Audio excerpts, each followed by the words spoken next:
الحمد لله رب العالمين والصلاة والسلام على رسول الأمين وعلى آله وصحبه أجمعين. أما بعد. اللهم رب اشرح لي صدري ويسر لي أمري واحلل عقدة من لساني يفقهوا قولي وما توفيقي إلا بالله عليه توكلت وإليه أنيب. ബഹുമാനപ്പെട്ട ഉസ്താദുമാരെ, പ്രിയപ്പെട്ട സഹപാഠി സുഹൃത്തുക്കളെ, വിധികർത്താക്കൾ, അസ്സലാമു അലൈക്കും വറഹ്മത്തുള്ളാഹി വബറകാതുഹു.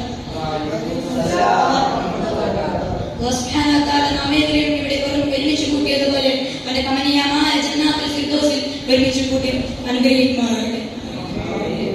സഹോദരങ്ങളെ, വഖഫ് ബോർഡും മതവിദ്യാഭ്യാസ സ്ഥാപനങ്ങളും അടച്ചുപൂട്ടാൻ ശ്രമിക്കുകയും ഇനി വരാനിരിക്കുന്ന ഭരണപക്ഷത്തിന്റെ പല പല നിഗൂഢ പദ്ധതികളും ഈ വർത്തമാന സാഹചര്യത്തിൽ ഇന്ത്യയുടെ തെരുവുകളിലും പാർലമെന്റിന്റെ അകത്തും പുറത്തും അമ്പിച്ച പ്രതിഷേധങ്ങൾക്കും പ്രക്ഷോഭങ്ങൾക്കും തിരികൊടുക്കേണ്ട സമയത്ത് പ്രേരണക്കും പോലുമില്ല.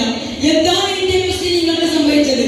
ഇന്ത്യയുടെ സ്വാതന്ത്ര്യത്തിന് വേണ്ടി അഹോരാത്രം കഷ്ടപ്പെട്ട് ജീവൻ തന്നെ സമർപ്പിച്ച മുൻഗാമികളുടെ ഊർജ്ജം ഇന്ന് ഇന്ത്യൻ മുസ്ലിങ്ങളുടെ രക്തത്തിൽ അവശേഷിക്കുന്നില്ലേ? 5000 വർഷത്തിന്റെ പൈതൃകമുള്ള ഇന്ത്യ, വ്യത്യസ്ത സംസ്കാരങ്ങൾ ഉൾക്കൊള്ളുന്ന ഇന്ത്യ, വ്യത്യസ്ത കലാവൈഭവങ്ങൾ ഉൾക്കൊള്ളുന്ന ഇന്ത്യ, വ്യത്യസ്ത ഭാഷക്കാർ തിങ്ങിപ്പാർക്കുന്ന ഇന്ത്യ, വ്യത്യസ്ത മതവിഭാഗങ്ങൾ ഒരുമിച്ച് കഴിയുന്ന ഇന്ത്യ, ബഹുസ്വരതയാർന്ന ഇന്ത്യ, the incredible India. ഈ ഇന്ത്യയിൽ ഏതെങ്കിലും ഒരു ജനവിഭാഗത്തിന്റെയോ ഏതെങ്കിലും ഒരു മതസമൂഹത്തിന്റെയോ മാത്രം കുത്തകയല്ല. ഒരു ജനതക്കും ഒരു സമൂഹത്തിനും അത് ഇന്ത്യക്ക് വേണ്ടി ചെയ്ത സേവനങ്ങളും അത് ഇന്ത്യക്ക് വേണ്ടി സഹിച്ചിട്ടുള്ള കഷ്ടപ്പാടുകളും പറയാനുണ്ടാകും. അങ്ങനെ ഒരു ചരിത്രം എടുത്തു പറയുന്നുണ്ടെങ്കിൽ അത് ഏറ്റവും മുസ്ലിം സമൂഹമാണ്.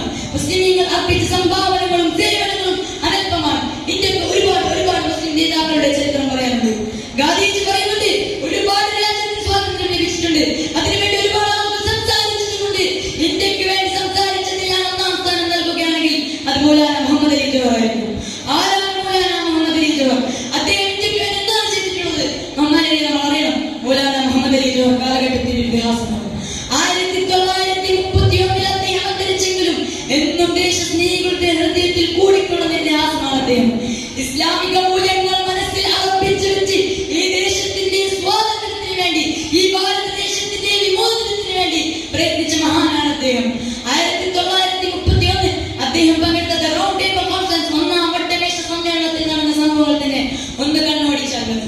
ഇസ്ലാമിക മൂല്യങ്ങൾ മനസ്സിൽ മുറുകെ പിടിച്ചുകൊണ്ടുള്ള അദ്ദേഹത്തിന്റെ പ്രവർത്തനങ്ങൾ നമ്മുടെ ദൃഷ്ടിയിൽപ്പെടുന്നതാണ്. 1931 80 രാജ്യം ഭരിക്കുന്ന ചക്രവർത്തിക്ക് മുന്നിൽ സംസാരിക്കാൻ ബോംബെയിൽ നിന്ന് ഇംഗ്ലണ്ടിലേക്ക് കപ്പൽ കയറുമ്പോൾ നേതാക്കന്മാർ ചോദിക്കണം, വാട്ട് ഈസ് എ മാനിഫെസ്റ്റോ? നിങ്ങൾ അവിടെ പറയാൻ പോകുന്ന മാനിഫെസ്റ്റോ എന്താണ്? നിങ്ങളുടെ പ്രകടന പത്രിക എന്താണ്?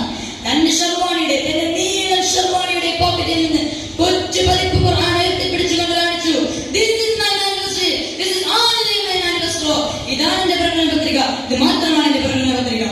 അങ്ങനെ തുടർന്ന് ഇംഗ്ലണ്ടിൽ ഇന്ത്യയുടെ സ്വാതന്ത്ര്യത്തിന് വേണ്ടി സംസാരിക്കവേ തന്റെ 17-ാം വയസ്സിൽ എന്റെ സ്നേഹമാചനകമായ പ്രവചനം മുഹമ്മദ് സല്ലല്ലാഹു അലൈഹി വസല്ലം ഇങ്ങനെ പറഞ്ഞിട്ടുണ്ട് എന്ന് പറഞ്ഞപ്പോഴും സ്റ്റോപ്പ്, ഇവിടെ പറയേണ്ട പേരല്ലത്, ഇവിടെ മയങ്ങീട് എന്ന പേരല്ലത് എന്ന് പറഞ്ഞ ബ്രിട്ടീഷ് ഭരണാധികാരിയുടെ മുഖത്ത് നോക്കി തന്റെ മേശയിൽ കൈയടിച്ചുകൊണ്ട് പറഞ്ഞ വാക്കുണ്ട്, മിസ്റ്റർ ജോർജ്,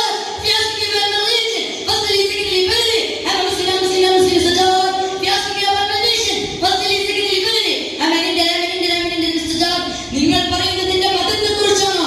ഒന്നാമതായും രണ്ടാമതായും അവസാനമായും ഞാൻ മുസൽമാനാണ്, മുസൽമാൻ മാത്രമാണ്. നിങ്ങൾ പറയുന്നതിന്റെ രാജ്യത്തെ കുറിച്ചാണോ? ഒന്നാമതായും രണ്ടാമതായും അവസാനമായും ഞാൻ ഇന്ത്യക്കാരൻ മാത്രമാണ്.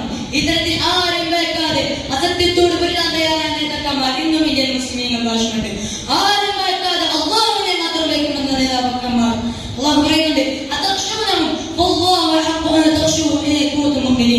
നിങ്ങൾ ജനങ്ങളെ ഭയക്കുകയാണ്. നിങ്ങൾ വിശ്വാസികളാണെങ്കിൽ നിങ്ങൾ ഭയപ്പെടാൻ ഏറ്റവും അർഹതപ്പെട്ടാണ് അള്ളാഹുവിനെ മാത്രം ഭയപ്പെടുന്നവർക്ക് മറ്റൊരാളെയും ഭയപ്പെടാറില്ല. ഏതൊരു അധികാരി വർഗത്തിന്റെ മുന്നിലും സത്യമായി തന്നെ വിളിച്ചു പറയാൻ അവർക്ക് ധൈര്യമുണ്ടാകും. വഖഫ് ബില്ലാകട്ടെ, പൗരത്വ ബില്ലാകട്ടെ, ഇത് വരാൻ പോകുന്ന ഏത് പ്രശ്നമാകട്ടെ, അതിനെതിരെ പ്രതികരിക്കാൻ ഇനിയും ഇതുപോലത്തെ ജോഹർമാർ നമ്മുടെ ഇന്ത്യൻ മുസ്ലിങ്ങൾക്ക് ആവശ്യമുണ്ട്. അദ്ദേഹത്തെ പോലുള്ള അമൂല്യ രത്നങ്ങൾ ഇനിയും ഈ ഭാരത മണ്ണിൽ ഉദയം